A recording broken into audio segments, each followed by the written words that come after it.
అందరికీ నమస్కారం. Mangalhat police station తరఫున విజ్ఞప్తి. ఇప్పుడు జరుగుతున్నటువంటి సంక్రాంతి ఫెస్టివల్ సందర్భంగా అందరూ యూత్ ఈ కైట్ ఫెస్టివల్ను ఘనంగా నిర్వహిస్తారు. యూతే కాకుండా ప్రతి ఒక్కరు వాళ్ళకి విజ్ఞప్తి ఏంటంటే, వాళ్ళు ఈ సందర్భంగా కైట్ ఎగిరేసే క్రమంలో దారం తెగిపోకూడదని కించికట్లు పోటీలని ఆ భావనతోటి వాళ్ళు కొంతమంది చైనా మాంజాకి ప్రిఫర్ చేస్తున్నారు.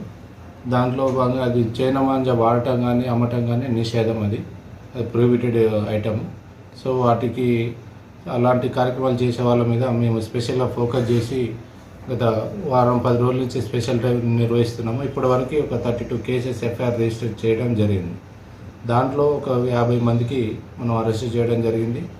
ఒక 25 మెంబర్స్కి వాళ్ళకి బైండ్ ఓవర్ కూడా చేయడం జరిగింది. 1 లక్ష రూపాయల వరకు బైండ్ ఓవర్, మళ్ళీ రిపీటెడ్గా ఉన్న డీవియేషన్ అయితే మాత్రం 6 మంత్స్ వరకు జైలు శిక్ష స్పెషల్గా ఉంటుంది. ఆర్డీఓ గారి ముందర మనం చేయడం జరిగింది. దీనికి సందర్భంగా మన సిపి సార్ సజ్జనార్ సార్ గారు ప్రెస్ మీట్లో కూడా చెప్పారు, ఎలాంటి దీంట్లో మాంజా విషయంలో మాత్రము టాలరేట్ చేసేలేదు, ఉక్కుపాదం మోపుతాము. ఎక్కడ ఇప్పుడు చూస్తున్నారు మార్కెట్లో మనం చేసే రైడ్స్ అవేర్నెస్ ప్రోగ్రామ్స్ వల్ల మార్కెట్లో ఒక పర్సన్ వెళ్ళి మాంజా డైరెక్ట్ కొనుక్కొని తీసుకున్న పరిస్థితి లేదు. వాళ్ళు కూడా వచ్చిన వాళ్ళు పోలీసు వాళ్ళ మీడియా పర్సన్ ఇంకా రెక్కి కోసం వచ్చారని చూసి స్టార్టింగ్గా 1-2 అమ్మే పరిస్థితిలో ఉన్నది. అది కూడా అరికట్టడానికి మేము స్పెషల్గా ఒక 5-6 టీమ్స్ మఫ్టీలో ఉంచి మనం కార్యక్రమాన్ని 1-2 కూడా అమ్మకుండా ఉండడానికి మేము చర్యలు చేపడుతున్నాం. ఇప్పటివరకు అయితే ఒక 3000 వరకు బాబిన్స్ మనం సీజ్ చేయడం, మార్కెట్లోకి పోకుండా ప్రివెంటివ్గా ఇన్ఫర్మేషన్ సిస్టమ్ డెవలప్ చేసుకొని వాళ్ళని షాప్లలో ఇక్కడ ఎవరు షాప్లలో పెట్టి అమ్మే పరిస్థితి లేదు. వాళ్ళ ఇళ్ళల్లో కానీ గోడౌన్స్లలో కానీ ఇప్పుడు అన్నీ మనం చేసినవి మొత్తం అక్కడ మ్యాక్సిమం గోడౌన్స్లలో ఇన్ములలో ఉన్నటువంటి వాటిని మనం సీజ్ చేయడం జరిగింది. సో ఇప్పుడు ఇక ఈ 2-3 డేస్ మార్కెట్ మంచిగా ఉంటుంది అంటే వాళ్ళ సో మనం కూడా స్పెషల్ ఫోకస్ పెట్టేసి కంటిన్యూగా చేస్తాం, రైడ్స్ చేస్తాం. గతంలో last 2 days back DC sir Chandramohan sir గారి ఆధ్వర్యంలో కార్డినెన్స్ సెర్చ్ చేయడం జరిగింది. దాదాపు ఒక 150 మంది మెన్నుతోటి అన్ని ఆల్ షాప్స్ అన్నీ కార్డినెన్స్ సెర్చ్ చేయడం జరిగింది. ఒక 250 బాబిన్స్ వరకు ప్రొహిబిటెడ్ సీజ్ చేసి ఒక 16 మందిని అదుపులోకి తీసుకోవడం జరిగింది. సార్ మీరు ఇంత చర్యలు తీసుకుంటారు, మళ్ళీ అంటారు, వీళ్ళపైన మీరు ఏం యాక్షన్ తీసుకుంటారు? అదే చూస్తున్నారు, ఇప్పుడు మీరు కూడా వెళ్ళి చెక్ చేస్తున్నారు.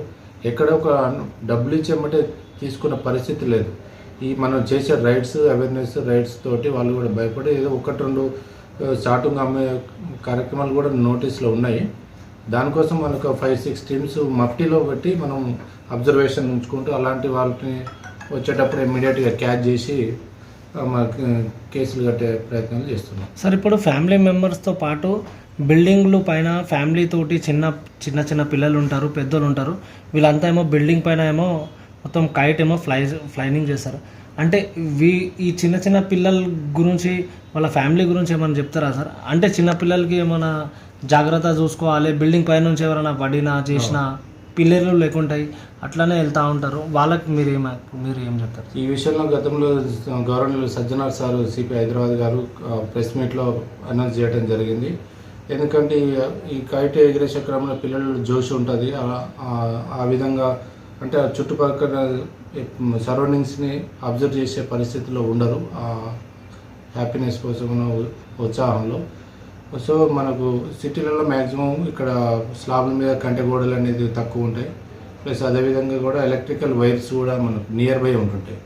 సో వాటి మీద కొంచెం ఫోకస్ చేయడానికి పిల్లల్ని తల్లిదండ్రులు పిల్లలతో పాటు ఉండి వాళ్ళని సేఫ్గా చూసుకొని సంక్రాంతి పండుగ మంచిగా చేసుకోవాల్సిన కోరుతున్నాము. అదేవిధంగా బాధ్యతాయుతంగా ప్రతి ఒక్కరు బాధ్యతాయుతంగా సెల్ఫ్ డిసిప్లిన్ తోటి వండుకుంటే ఈ చైనా మాంజాన్ని ఎవరు మనం కొంటుంటేనే వాడు అమ్ముతుంటారు. సో మనం సెల్ఫ్ రిస్ట్రిక్షన్లో ఉంటే అమ్మేవాడు బిజినెస్ లేక అది తీసుకోరు. సో మీరు ఎంజాయ్ చేయండి.